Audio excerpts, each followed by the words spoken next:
تو آج جیسا کہ آپ کو معلوم ہے کہ آج 190 ملین پاؤنڈ کیس کا فیصلہ اناؤنس ہونا تھا، اور اس پہ جو ملزمان ہیں ان کی اویلیبلٹی کا ایشو بنا کہ وہ پیش نہیں ہوئے. اور یہ جو پیش نہ ہونے کی ایک عادت ہے، وہ ہے نا، عادت ہی بنا لی ہے تم نے. تو آپ اگر دیکھیں گے ماضی میں تو آپ کو نظر آئے گا کہ فورن فنڈنگ کا جو کیس تھا، فورن فنڈنگ کے کیس کے اندر تقریباً جو غیر حاضری اور تاخیر ملے گی وہ آپ کو 6 سال کے اوپر محیط ملے گی. آپ توشہ خانہ کے کیسز دیکھیں گے، روٹین میں 2 مہینے کی تاریخیں لینا، میڈیکل سرٹیفکیٹ جمع کرا دینا. آپ کو وہ وقت بھی یاد ہوگا کہ جب کہا گیا جی میں بیمار ہوں، میری ٹانگ میں مسئلہ ہے، میں آ نہیں سکتا، میں پیش نہیں ہو سکتا. کبھی ایک عذر کبھی دوسرا عذر، بیچ میں کبھی وکیل چینج کر لینا، کبھی وکالت نامہ چینج کر لینا.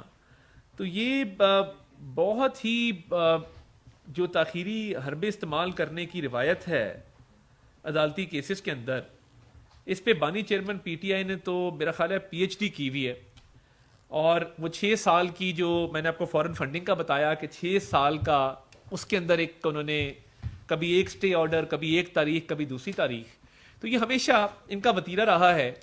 جو بندہ صاف ستھرا ہوتا ہے، جو بندہ پتہ ہوتا ہے کہ میں بے گناہ ہوں، وہ کبھی تاریخ نہیں لیتا، وہ کبھی وکیل چینج نہیں کرتا، وہ کبھی وکالت نامہ چینج نہیں کرتا، وہ کبھی نہیں کہتا کہ جی مجھے تاریخ دے دیں، کبھی ایک عذر کبھی دوسرا عذر. تو یہ ان کا وتیرہ رہا ہے ہمیشہ سے کہ جتنا کیس کو تاخیر کا شکار کیا جا سکے کرو. اور آپ دیکھیں گے کہ جب جو قصوروار پارٹی ہوتی ہے نا کسی کیس میں، اس کو کوئی جلدی نہیں ہوتی. وہ کہتے ہیں یار آرام سے، وکیل کو بھی وہ کہتے ہیں یار کبھی کوئی بہانہ ڈال دو، کبھی سٹے آرڈر لے لو.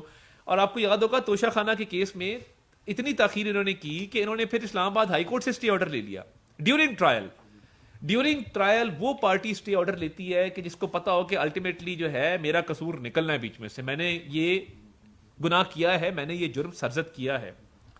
اب 190 ملین پاؤنڈ پہ کہا جاتا ہے جی ہم نے تو ٹرسٹ بنایا. سپریم کورٹ کا ایک آرڈر موجود ہے، اس پہ لکھا ہے رابنگ پیٹر اینڈ پیئنگ پال. آپ نے